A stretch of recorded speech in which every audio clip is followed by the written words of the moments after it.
Hi friends, ये कहानी दो दोस्तों की कहानी है। अजय और विजय ये दोनों बहुत घनिष्ठ मित्र थे और साथ में पार्टनरशिप में व्यापार किया करते थे।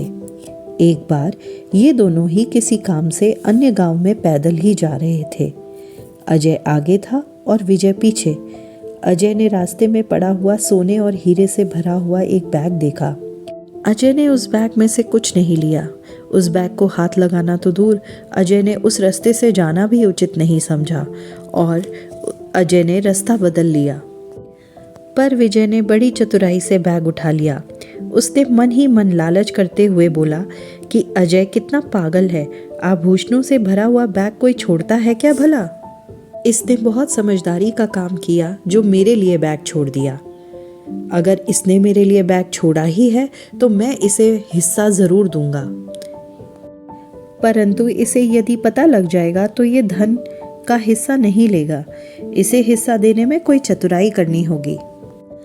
गांव में वापस आने के बाद विजय माल खरीदने के लिए बाहर गया।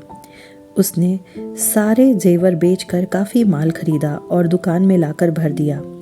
उसने सोचा कि माल बिकने के बाद आधा धन अपने मित्र यानी अजय को मिल जाएगा, परंतु अजय को माल देखकर बहुत शंका हुई। उसने विजय से पूछा, इतना माल कहाँ से और कैसे आया? विजय ने बात टालनी चाहिए। इतना माल देखकर अजय का शक बढ़ता जा रहा था। वो परेशान हो रहा था कि आखिरकार इतना माल दुकान में कहाँ से आया। अजय ने विजय को कसम देकर पूछा कि तू सच सच बता दे कि आखिर इतना माल कहाँ से आया। विजय ने तब भी अजय को पूरी बात नहीं बताई और झूठ बोल दिया।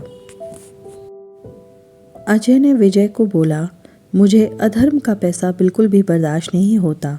मुझे कुछ समझ नहीं आ रहा, इसलिए तुम इस माल को भरने से पहले का हिस्सा मुझे दे दो। अलग होकर काम करने में ही समझदारी है, क्योंकि थोड़ी सी छाछ भी घड़े भर दूध को विकृत कर देती है। इसी प्रकार अन्याय का थोड़ा सा धन भी पूरे धन को खराब कर सकता है। यह कहकर अजय अपना हिसाब लेकर वहाँ से चला गया और दूसरी दुकान खोल ली। अजय ने जब दूसरी दुकान खोलकर व्यापार अलग कर लिया तो विजय को आत्मग्लानि होने लगी, पर लालच भी पूरा था। विजय मन ही मन सोचता कि मित्र अजय जो भी बात कह रहा है वो ठीक ही तो है, पर इतना धन कैसे छोड़ा जा सकता है। दिन बीतने लगे और अजय की दुकान अच्छी चलने लगी। और फिर एक दिन विजय की दुकान में चोरी हुई और चोर सारा सामान उठाकर ले गए। विजय का रो रो कर बुरा हाल हो रहा था। उसे कुछ भी समझ नहीं आ रहा था कि इस नुकसान को वो कैसे सहन करेगा, वो अपना परिवार कैसे पालेगा। फिर अजय ने उसको सांत्वना दी और समझाया कि अन्याय से अर्जित धन कभी भी फलीभूत नहीं होता। देख लिया, तुमने किसी के खोए हुए धन से धनवान होना चाहा और अब तुम कहीं के नहीं रहे। फ्रेंड्स, किसी ने सच ही कहा है, लालच बुरी बला है। इस कहानी में भी लालच ही तो था जिससे सब कुछ नष्ट हो गया। और कर्म का सिद्धांत भी यही बोलता है, आपके पास जो है, जितना है, उससे संतुष्ट रहिए।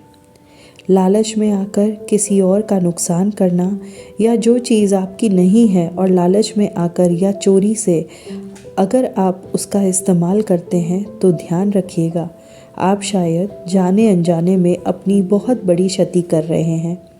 इसलिए अपने कर्मों के प्रति बहुत सावधान रहिए और लालच मत करिए। आपको मेरी ये वीडियो कैसी लगी मुझे कमेंट बॉक्स में ज़रूर बताइएगा।